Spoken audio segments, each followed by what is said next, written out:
جب بھی منہ دھوئیں تو منہ صاف کرنے کے لیے کپڑے کا استعمال نہ کریں، کیونکہ ایسا کرنے سے انسان کو بھولنے کی بیماری لگ جاتی ہے۔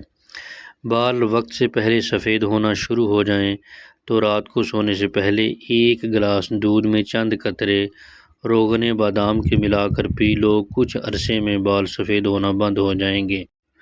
زیتون کا تیل سالن کے طور پر استعمال کرو اور اسے سر اور بدن پر لگاؤ، یہ مبارک درخت سے حاصل ہوتا ہے۔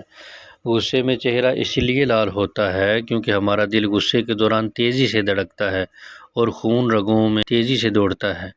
تازہ پھل اور سبزیاں کھانے سے سب سے زیادہ فائدہ ہوتا ہے۔ متوازن غذا کھانا ضروری ہے، چاہے آپ کا دل کھانے کو چاہ رہا ہو یا نہ چاہ رہا ہو۔ انسانی پھیپھڑوں میں 3 لاکھ ملین سے زیادہ چھوٹی رگیں ہوتی ہیں۔ اگر چھوٹی آنت کا مسئلہ ہو تو ٹھنڈے مشروبات اور باسی کھانے سے پرہیز کرنا چاہیے۔ دنیا کا طالب بالآخر رسوا ہوتا ہے۔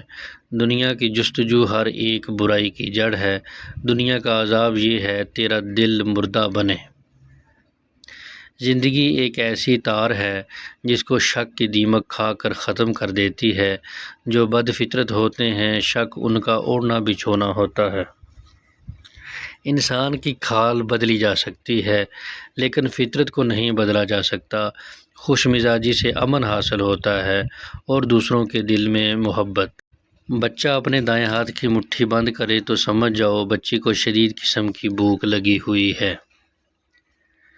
بچہ ہاتھ پاؤں مارنا شروع کرے تو سمجھ جاؤ اس کے پیٹ میں شدید درد ہو رہا ہے۔ بچہ ہاتھوں کو گھمانا شروع کرے تو سمجھ جاؤ وہ انجان لوگوں میں گھبرا رہا ہے۔ بچہ اپنے پاؤں کی انگلیوں کو زیادہ ہلا رہا ہو تو سمجھ جاؤ وہ ماں کی تلاش کر رہا ہے۔